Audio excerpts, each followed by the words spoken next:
So, thank you very much, everybody, for being here. This is a long and complicated web and story, but it all goes back to the DOJ and Kamala and Sleepy Joe and all the rest of them. We have a whole rigged election system. Nobody's ever seen anything like what's happening. Now I understand. Yesterday they're bringing up Russia again, that they've done for years. Never found anything. But they should be looking at China, Iran, lots of other places. I haven't spoken to anybody from Russia in years. They know that, but it's a scam. But it all goes back to the DOJ because we had a trial today. It's an appeal of a ridiculous verdict of a woman I have never met. I don't know. I have no idea who she is. She wrote a book and she made a ridiculous story up. She put it in her book, and we're now appealing the decision. We had an extremely hostile judge appointed by Clinton, very good friends of Clinton. I guess he presided over the marriage ceremony of one of the lawyers on the case against us. And it's very sad. Judge Lewis Kaplan, angry man. He was so angry. I went to the trial. I've been in a lot of litigation over the years. I've never seen such anger, or wanted to throw one of our attorneys in jail, who threatened her with jail. Nobody's ever seen anything like it over nothing. I've never seen such anger, but all of our judges, I mean, we had a brilliant judge, and I think a very fair judge in Florida. I think we have another judge who's very fair. I just ask for fair. I don't want anything different from anybody else. I just ask for fairness. We have another judge or a couple of judges that I think are fair. Then we have other judges that I think the whole thing is, I think the system is a disgrace. The case that we met on today, and then we're going to talk about job numbers, which are horrible, by the way, horrible, like really bad. And you know that. I'm sure you won't report on it, but the job numbers are terrible. We're going to talk about the appeal today. We had a great appellate lawyer go down representing us, and I think John did a very good job. You have a matter of minutes to speak. It's a very complex thing because it was a setup, a rigged deal. They had two witnesses, and before I start, I have no idea who this woman is. They have a picture from, they say, about 40 years ago, a picture.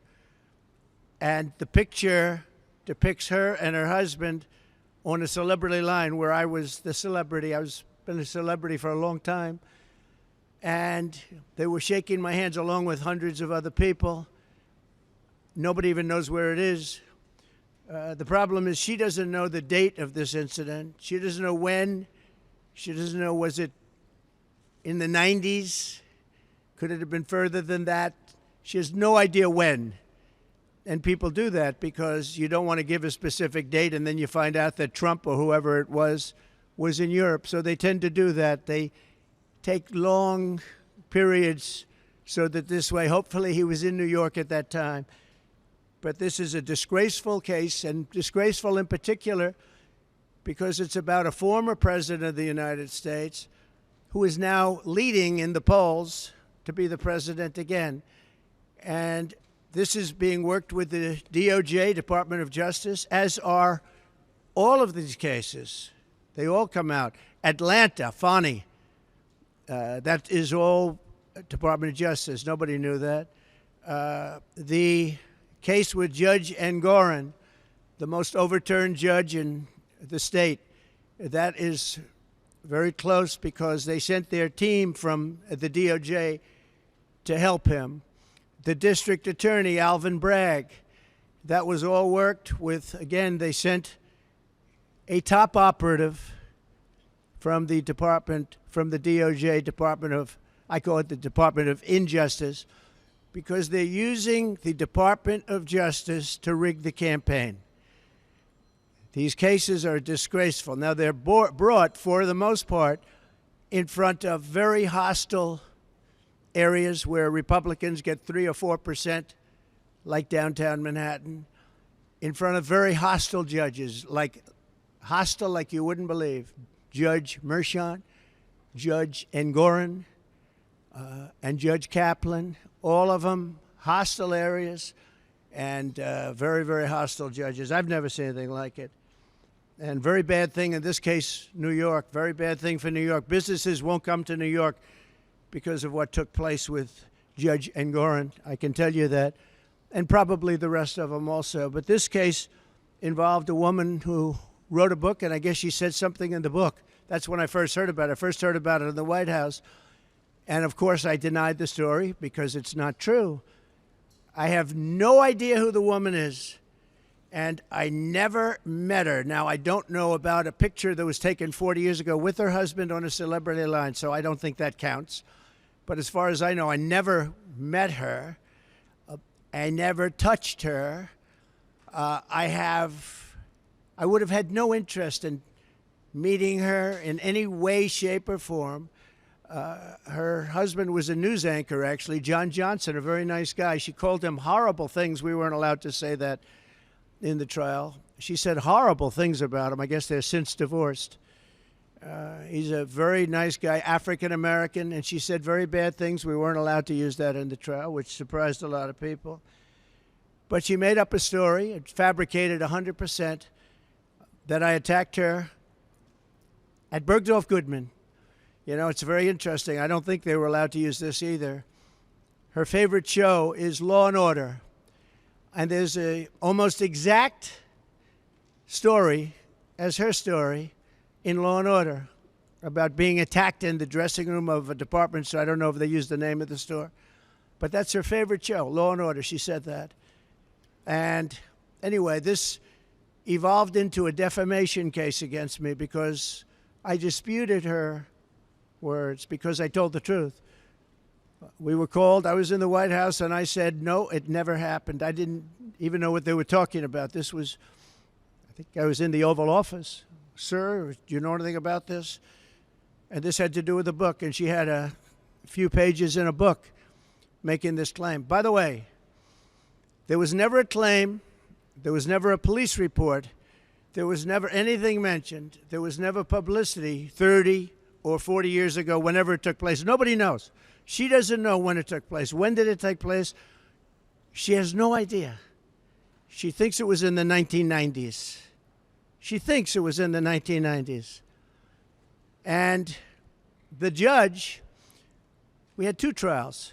We asked for a consolidation. He said no. The reason he said no is he'd rather have double the publicity because that's bad for me. Very bad, because I'm running for president. And this is not the kind of publicity you like. And whether it's true or not, it's horrible. And in this case, it's so false. It's a made-up, fabricated story by somebody, I think, initially just looking to promote a book. And when they called me, I denied the story. I got sued essentially for defamation because I'm denying a story where I'm right. I should be suing her for defamation. So that's where it is. Now, there were 2 witnesses. One is a woman who's followed me for years. She said in 1979, I was in an airplane with her, commercial flight, and we became very intimate. I just sat down. I think I had the book, The Art of the Deal. I was famous then, too. I've been famous for a long time. And we're sitting in first class, according to her. Never happened, by the way. Totally made up story. She's a Clinton person, too, by the way, big Clinton person.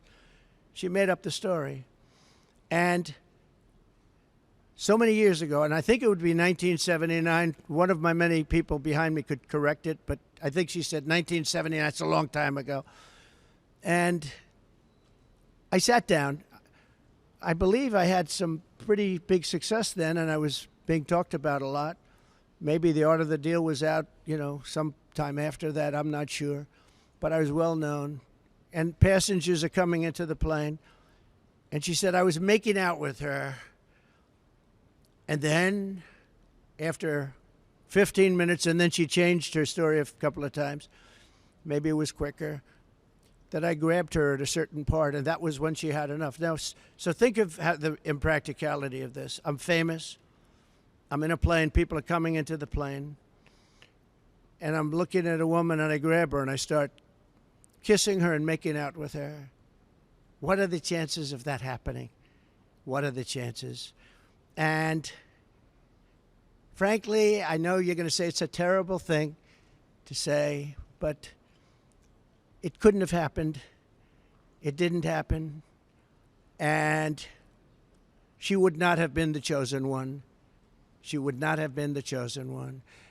She has gone around for years saying this story. Everywhere I go, she says this story. And it's a total lie.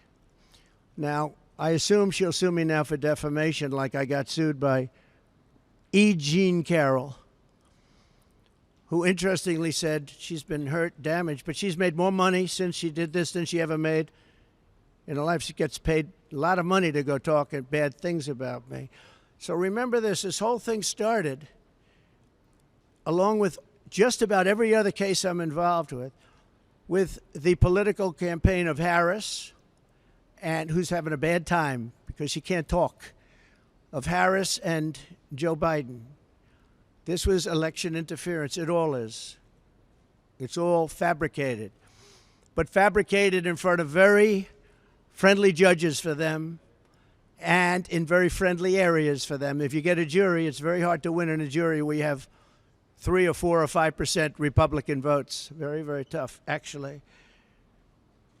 2 witnesses. One is named Jessica Leeds, so she was up again. She can't get rid of her.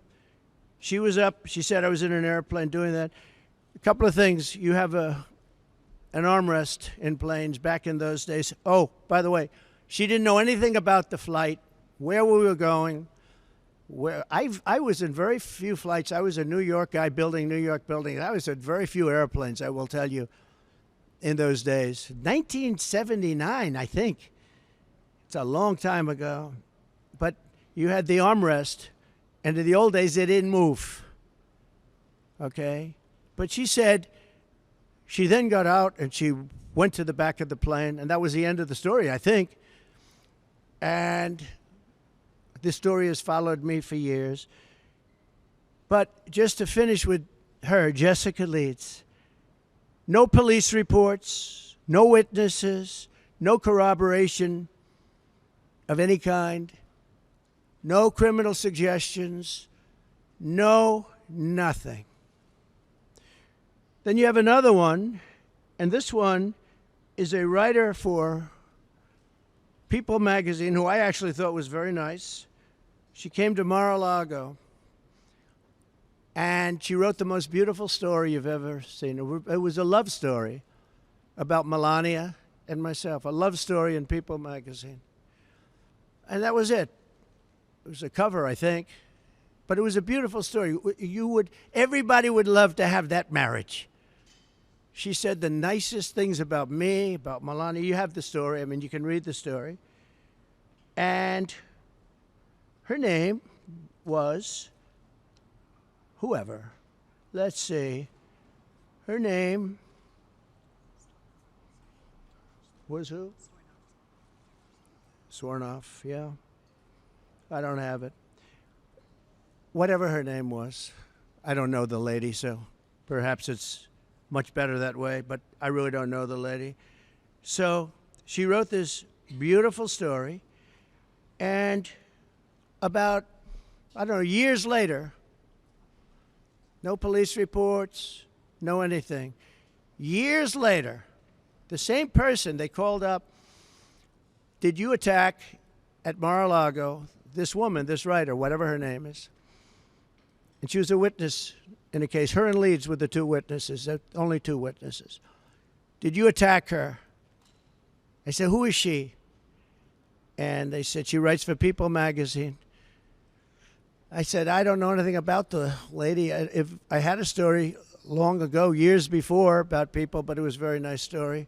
So I don't know. It has to be made up because I don't know what you're talking about. it turned out that the same lady that wrote this beautiful story years later said I attacked her. Now, think of this. Oh, and she said the butler knew everything. The old expression, the butler did it, right? Very famous in crime stories. Well, the butler was Tony Senecal, worked for me for a long time. He was retired at that time. That was years later he retired. He was retired when this hoax came out. And what happened is he totally confirmed my story, and he didn't even work for me anymore. He passed away a couple of years ago, a good man. He said, the woman was crazy. It never happened. I was the one that served her whatever she was drinking, and I was there, and nothing ever happened. But you don't need the butler. All you have to do is read the story. Think of this. A woman comes into Mar-a-Lago, interviews me about a love story about my wife and myself. And during that interview, I attacked her and pushed her up against the wall violently. Okay? And then she leaves and she writes a perfect story. A perfect story. She doesn't mention the event. Again, there's nothing on file at all. Zero. There was no complaints. There were no complaints to People magazine. There was no witness. There was nothing. Yeah, well, there was a witness, the butler, and he's already said everything. He's already told this story. Because this story, likewise, like Leeds, this story has followed me around. I could go through many other stories outside of this. You know, it's very funny. When you're rich and famous, you get a lot of people come up with a lot of stories. But you're writers, and some of you are legitimate writers, and some of you aren't. Some of you are fake news, and some of you are real news. But put yourself in my position. I'm running for president, and I have all these cases all of a sudden come out. And they're fake cases, and they report back to DOJ, and you have Lisa Monaco, one of the people at DOJ who I saw the other day talking about the Russia hoax, and yet she's friends with Andrew Weissman and that whole group and crew, who should be sued, by the way, because they're not a charity. All they are is a political organization that goes after Trump for the last 8 years. I mean, he's a sick person that runs that, too. But Lisa Monaco is in the Department of Justice, but she's a Andrew Weissman person who's been after me for years. So far, he's failed. And he's having a heart attack because I'm leading in the polls. I guess if you look at the Nate Silver, very respected guy. I don't know him, but he has me up by a lot. So let's say we're leading, or let's say we're tied, or let's say what difference. I'm in the race. It's between two people, but I think we're leading by a lot because the opponent refuses to do an interview because she can't talk. And they're not going to skate through it. We're not going to have a Marxist president. The people are getting it. So we go down to court today to talk about this case is a scam. And all I can say is that I never met the woman other than this picture, which could have been AI generated. I don't know. Showed up out of nowhere, but it's fine. Nice picture with her husband, and lots of other people are online. It's a celebrity line. But never met her, never touched her, never had anything to do with her. The other thing is I was very famous then. If I would have walked into Bergdorf Goodman, the department store that she said, everybody would have said, oh, there's Trump. And it would have been, at that time, on page 6. Page 6 was the equivalent of today's internet. And it would have been a big story if I would have walked into that store, gone into a dressing room, and supposedly you know what to her. Never happened. Never happened. Total phony story. And I feel sad that I have to come up here and explain it. I have all this legal talent, but legal talent cannot overcome rigged judges. They can't overcome a 4% Republican area. And I'm disappointed in my legal talent, I'll be honest with you. They're good. They're good people. They're talented people. Today at the trial, they didn't mention the dress. So the Monica Lewinsky type dress was a big part of the trial. Big part of the trial. I said, why didn't you mention that? And I heard there was a dress involved. And I wasn't frightened at all because I did nothing with her. Never touched this woman, saw this woman, had no idea who she was. But they have a dress, sir. I said, so what? Well, sir, it's very sir. They used that dress to try and intimidate me. They used that dress with the public. That dress was such a famous dress. It was Monica Lewinsky, part 2, the dress. And the judge wanted it for trial. And it was going to go into trial. And then they found out there was nothing on the dress, which I knew. And then the judge wouldn't allow it to be used. So they used it as a cudgel. They used it as a hammer over my head. And then the judge, when he heard that it showed totally negative, the judge wouldn't allow us to use it at trial. Then there was an Anderson Cooper interview where she said essentially, no, he didn't rape me. She was selling her book. She wrote a book. The book would have been a total failure, probably was anyway, although probably sold more recently. Again, this is a woman that wasn't doing well until she came out with this stuff about me. And that's happened to others too, by the way. She's not the only one. But they have the Anderson Cooper tape. And in the Anderson Cooper tape, it's an interview of her. And Cooper says something to the effect, did he rape you? Did he rape you? He was so happy. Oh, did he rape you? And she gave a very good answer for me, but a bad answer for CNN, for Anderson. And he said, we're going to commercial break right now. We're going. Then she came back from commercial break, and she was much more hostile. But this man wouldn't let us use the tape or the proper questions having to do with the tape. Wouldn't let us. The Judge Kaplan, wouldn't let it be used.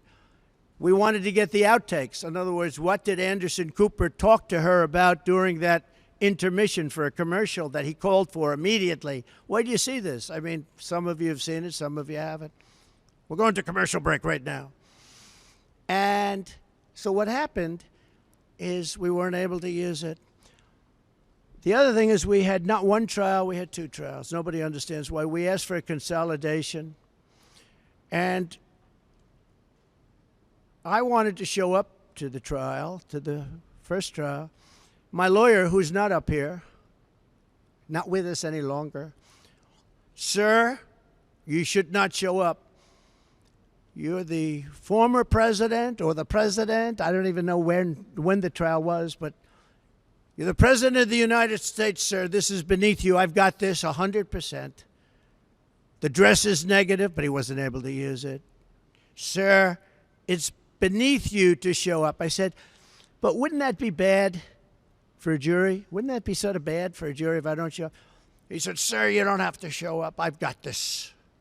You shouldn't do it. It's beneath you. It's beneath the office of the president. I understood what he meant by that. And so I didn't show up.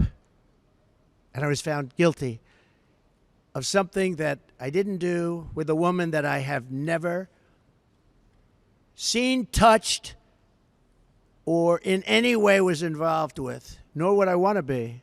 I would not want to be. My people say, please don't say that. I would not want to be involved with her. And that's where we are. So we're appealing it, and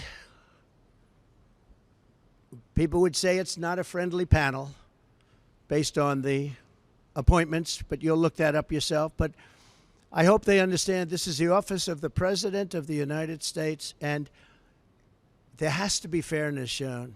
Our court system is looking so bad. If you're a Democrat, these are all Democrat-appointed people. Biden, Clinton, I think others, 3 people.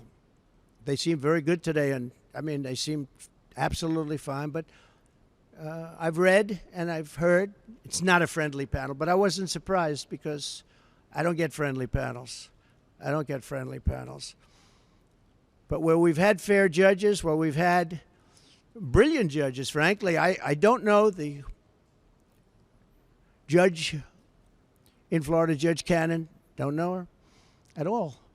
But I think she's a brilliant woman. I think she handled a scam. It's a scam case. That's the documents case. That's the case where Biden, who had 10 times more documents, took all this stuff for years, 50 years, and he was exonerated. Of course, they said he was incompetent, so he wasn't fit. So he was exonerated based on that. But me, I don't get exonerated so easily. And I had a thing called the Presidential Records Act, which exonerates me. But we won that trial, and the other side plays the ref. Crew and Weissman and all these people. And again, Lisa Monaco should not be involved in this because she's been after Trump for years, and now she's like the second person at the DOJ. But she's with all these people. And they're playing the ref, and they say terrible things about judges. They do it with the Supreme Court justices because they think they're going to intimidate them. I think it should be illegal. That's what the DOJ should look into, the legality of these people taking a brilliant judge and demeaning her, and taking other people that are fair and solid and demeaning them. It's called playing the ref.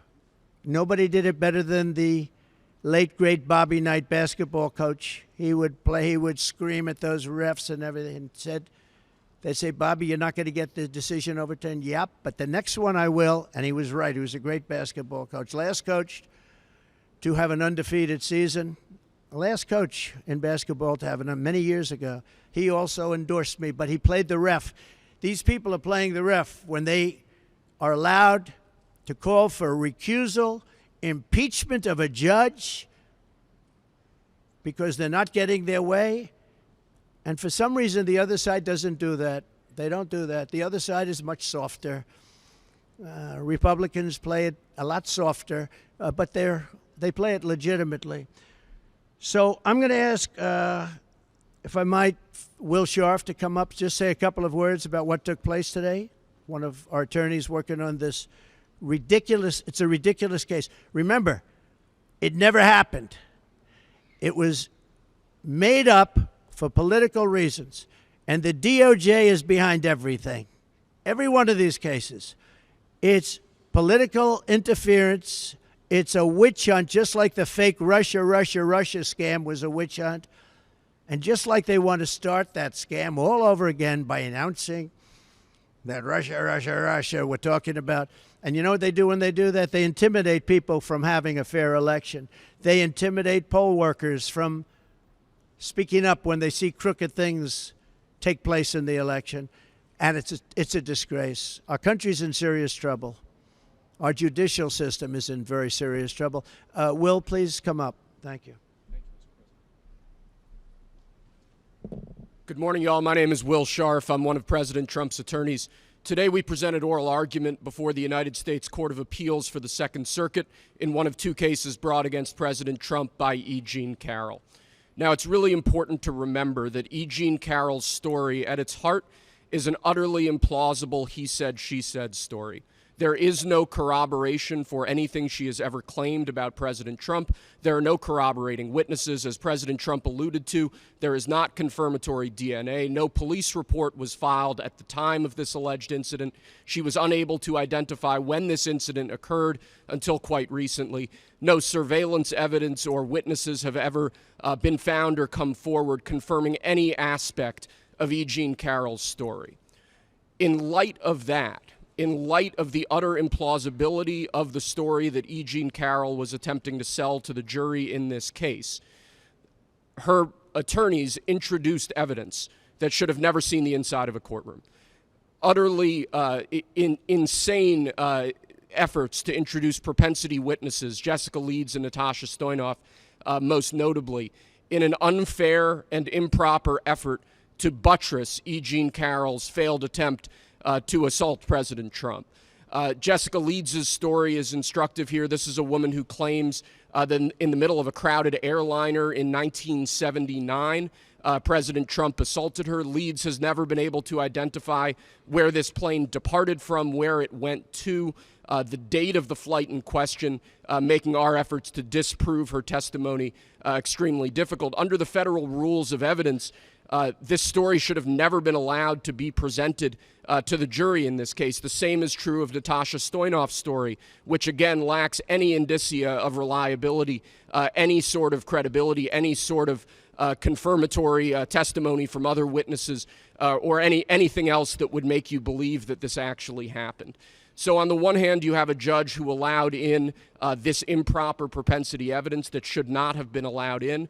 In our view, that polluted the jury's deliberations in this case. That presented a story to the jury of a series of a pattern of conduct that the jury should not have been considering. And we think that absent that propensity evidence, no fair jury could have reached the verdict that was reached in this case. And as a result, we believe that this verdict needs to be overturned. But there's more than that.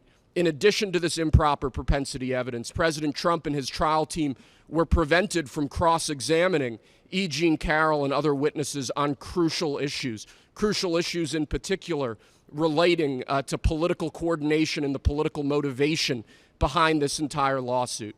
This is a lawsuit that was instigated in large part by George Conway, a longtime political foe and adversary of President Trump.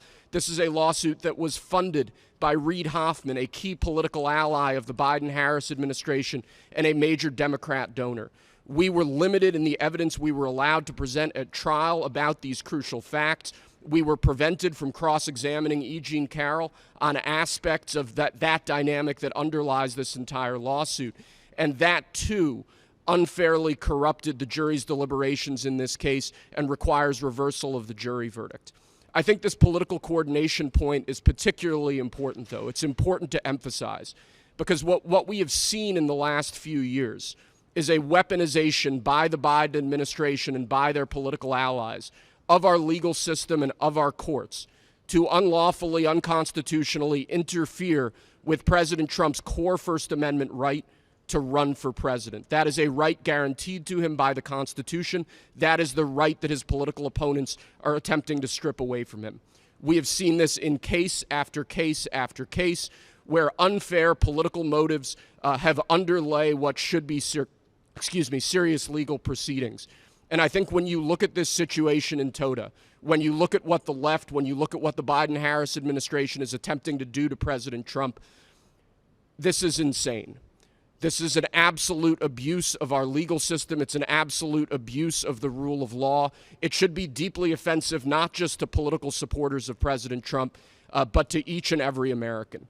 With respect to today's appeal, we are hopeful that the Second Circuit understands what's at stake here. We are hopeful that the Second Circuit understands what occurred during this trial, which was an improper use of evidence to buttress E. Jean Carroll's entirely meritless claims on the one hand, and an improper exclusion of evidence that would have informed the jury about the true motivation behind this lawsuit and that we believe would have resulted in a very different verdict. Thank you. Thank you very much. Good afternoon. I've done this one too many times, actually too many times for the last 3.5 years while President Trump has been trying to fight to get this country back. And I want to speak to the American women, and I want to speak to the people that need to get out and vote on November 5th. I have sat with President Trump for years now while he has been targeted with lies and with judges, AGs, and DAs who have specifically run in this city and others on getting Trump. The Trump administration will fix this problem. We will stop Kamala Harris's regime, because she was there, let's not forget that, and she still is, of using officials from the White House, putting them in DA's offices, in AG's offices, and attacking your political opponent. And this country deserves better than this. We do. We should not be sitting here at a press conference talking about this. We did this in 2016. And every woman had no reports. They come out when it's election time. And as a woman who has stood with President Trump, who has spent extensive time with President Trump and with his beautiful family, I will tell you, that is not President Trump, and I completely am disgusted by what I have seen happen to this person, his family, and the Trump organization that we stand in right now. You must vote Donald Trump back in, because as an attorney, as a woman, as a mother, our future of this country depends on it, and we need to stop this from happening. The DOJ is supposed to help our country and protect us, not attack us, because you cannot win in the polls. Thank you.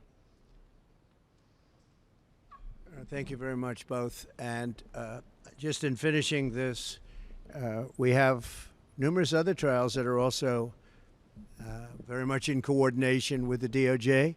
They actually took just about their top person and they put him into the offices of the Attorney General of New York, and then also the office of the DA Bragg's office, to make sure the case is brought viciously against their political opponent.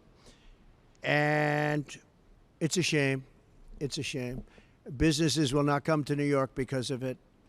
They actually, in the case of Engoron, they used a consumer frauds case, never used before for a thing like this.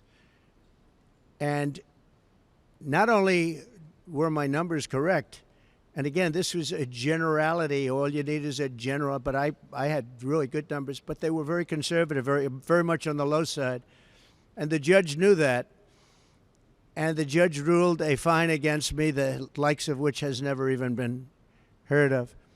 Businesses will never come to this state as long as that is able to be held up, because we won that trial so conclusively.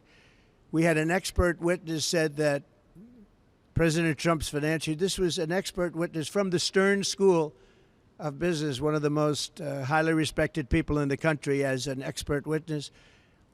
He said, to the best of my remembering, it's a big statement, but he said, this is perhaps the best financial statement I've ever seen.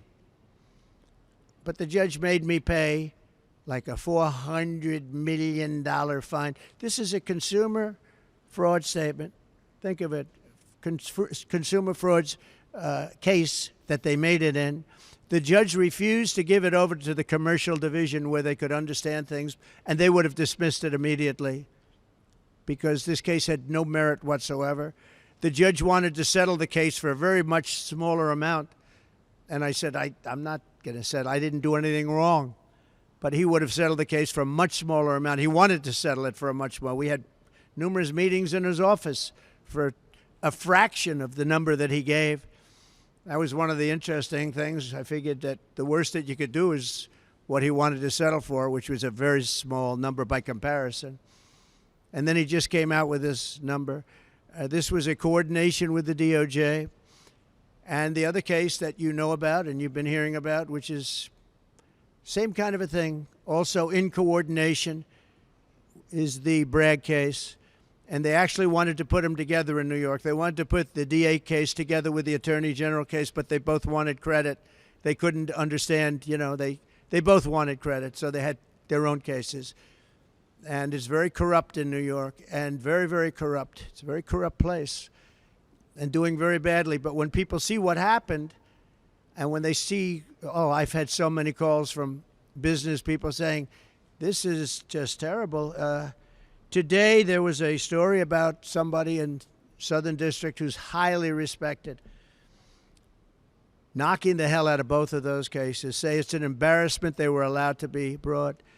And I'm going to write out a list of things from Alan Dershowitz, Andrew McCarthy, Greg Jarrett, some of the greatest people, all legal scholars, great people, Jonathan Turley, like 10 highly respected, the most highly respected people that quote Calabrese, Judge Calabrese, that quote on cases, and they, shockingly, they can't even believe it. They said this case should not have been allowed to be brought.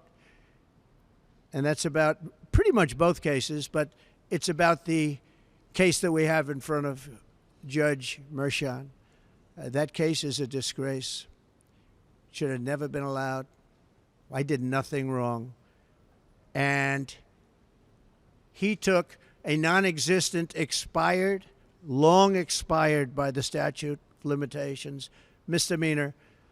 He made it into 34 or something more than that counts of felony. Nobody can even believe it. Over nothing. And if you look at that case, he wouldn't allow it. That whole thing was done by an attorney. I had nothing to do with it. That was done by an attorney, a sleazebag named Michael Cohen. And he did the whole thing. And you're allowed to have reliance on attorney. It's called reliance on attorney. You have a reliance on attorney. Attorney's allowed to do things. And all it was is a non-disclosure agreement with somebody that said nothing happened, by the way. I might add that. If you don't mind, I'll add that.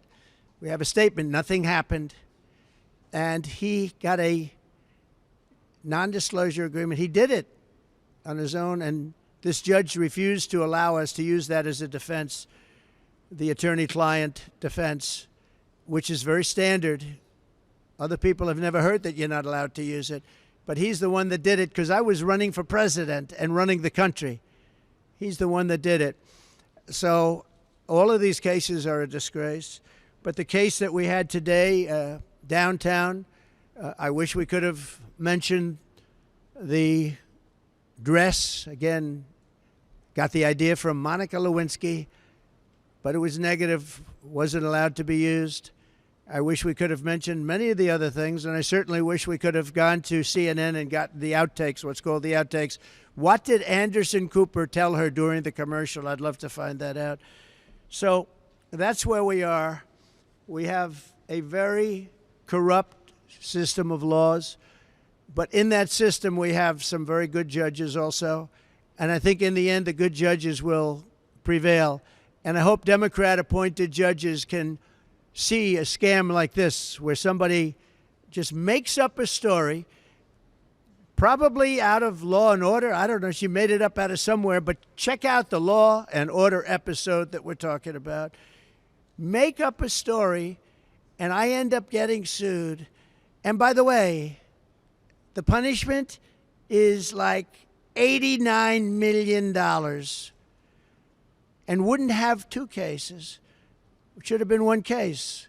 But two cases is better because you get double bad publicity. We asked the judge, could you consolidate the cases, same case? And he refused to do so. He wanted two cases. So two cases, two sets of lawyers, two everything. It's really, really very disgraceful. Let me talk about job numbers because, as you know, they just came out, and they're a basic disaster. They are really bad. You had numbers that are shocking. Native-born Americans, we lost 1.3 million jobs, while foreign-born Americans were able to take all of those jobs. So foreigners coming in illegally, largely illegally, into our country, took the jobs of native-born Americans. And I've been telling you that's what's going to happen. Because we have millions and millions of people pouring into our country, many from prisons and jails and mental institutions and insane asylums. Traffickers, human traffickers, women traffickers, sex traffickers, which, by the way, that's the kind of thing that people should be looking at because it's horrible. And it's turning out that migrant crime is far worse than any crime that we've ever experienced. If you look at Aurora, Colorado, they're taking over the place. They took over buildings, and this is just the beginning. You haven't seen anything yet. You haven't seen any. They've allowed well over 20 million people, in my opinion. Other people say, well, it's only 13. No, it's much more than 20. I think it's much more than 20. Our country is being invaded because of incompetent people like Kamala that doesn't want to do one interview. She does one softball interview with CNN. Couldn't have been nicer. Dana Bash, you know what? I gained respect for Dana Bash and for Jake Tapper, because in my interview with Sleepy Joe, I thought they were very fair, actually. I was surprised. They were very fair. I'm going into very hostile territory shortly on a debate with ABC, George Slopadopoulos and that group. And ABC, I think, is the worst of everybody. I think they're the worst. They're the nastiest. They're as bad as you can be. They're worse than NBC, which is saying a lot. And we have something coming. And the reason I'm doing it is because that's the only one that she would do it with, because her best friend is the head of ABC or ABC News, and her husband's best friend is married to that one. So, and Donna Brazile is there. You remember the famous Donna Brazile? She gave Hillary Clinton the questions. You remember that? That was a little embarrassing. She got fired, I assume, for that. But now she's working at ABC. So I said, I'll do it anyway, because even if she knows the answers and knows the questions, I don't think she'll be very good. And this is not what our country wants. And I feel I have an obligation to do it. And she'd never stand up here like this and give a news conference and speak about what's happening with the weaponization of our justice system. This is the weaponization of justice at a level that nobody's ever seen in this country before. We've never seen it. You see it in third world countries, you see it in banana republics, but you don't see it in the United States of America, and it's a very sad thing.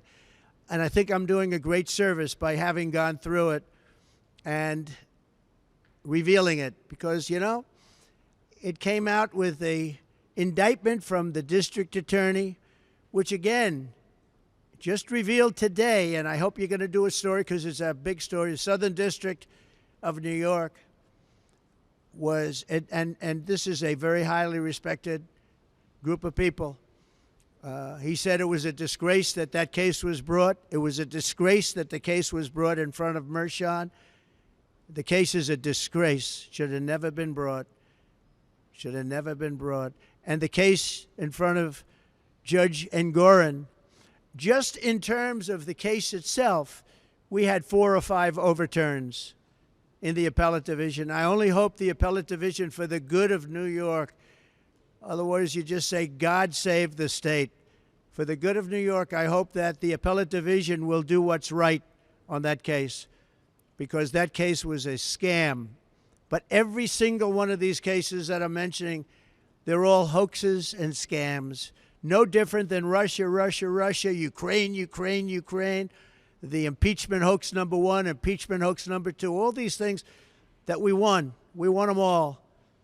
But it takes time, it takes effort. And they're at it again. But this time, what they're doing is they're hitting us as hard as possible. You know, it's very interesting. It just brings to light the lawyer on the hoax that we're talking about now, having to do with E. Jean Carroll. She said, the way to defeat Trump is go after him civilly as often as possible, make his life miserable, sue him all the time, keep him in court, and let him spend a fortune. That's the lawyer I have in the E. Jean Carroll case. And that's exactly what they've done. The only thing I can say that's good about it is the public understands. And my poll numbers, I believe, are higher now than they would have been without it, because the public understands it's a hoax, it's a scam, it's a political witch hunt, and some of you should be ashamed of yourselves. Thank you very much, everybody. Thank you.